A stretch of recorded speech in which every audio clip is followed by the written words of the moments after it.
आज बिहार की जनता अपने दिमाग पे जोर देके थोड़ा सोचे कि इस चुनाव में, इस बिहार विधानसभा के चुनाव में आज क्या बदला है। जोर देके सोचे। बीते हुए जितने भी चुनाव थे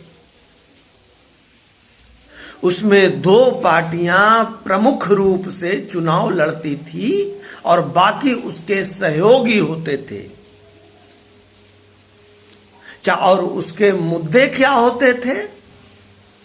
दो पार्टियां जो मुख्य रूप से चुनाव लड़ती थी, जेडीयू और आरजेडी, और उसके समर्थन में बाकी पार्टियां होती थी, चाहे वो बीजेपी जो बड़ी पार्टी अपने आप को कहलाती है और है भी, कहलाती नहीं है, उसको माना जाएगा, इससे इनकार नहीं किया जा सकता है कि बीजेपी अभी देश में बड़ी पार्टी है।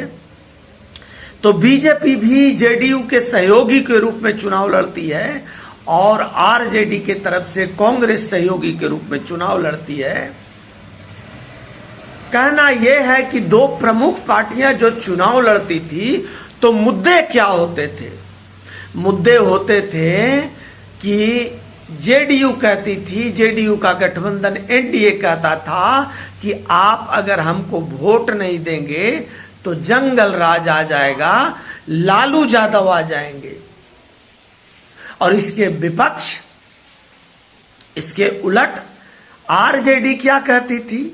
आरजेडी कहती थी कि आपके यहां सामंतशाही आ गया है, भ्रष्टाचारी आ गया है और प्रशासन एक रूप प्रशासन जनता पर हावी हो गई है,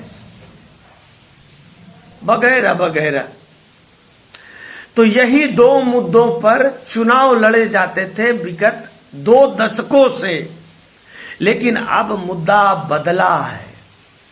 मुद्दा क्या आ गया है? मुद्दा आया है कि आप पलायन कैसे रुकेगा। मुद्दा आ गया है कि नौकरी यहीं पे देंगे। मुद्दा आ गया है कि शिक्षा को दुरुस्त करेंगे। मुद्दा आ गया है कि आंगनवाड़ी सेविका का पेमेंट बढ़ा दिया गया है। मुद्दा आ गया है कि पेंशन बढ़ा दिया गया है। मुद्दा आ गया है कि हर महिला को 10,000 देंगे। हर महिला को कोई 2,000 देने के लिए कह रहा है, कोई 20,000 देने के लिए कह रहा है। ये मुद्दे बदले हैं इस बार। क्यों बदले हैं? क्योंकि जो दो प्रमुख पार्टियां लड़ती थी चुनाव, उसके बीच में अब एक तीसरी पार्टी आ गई है, जनसुराज, प्रशांत किशोर।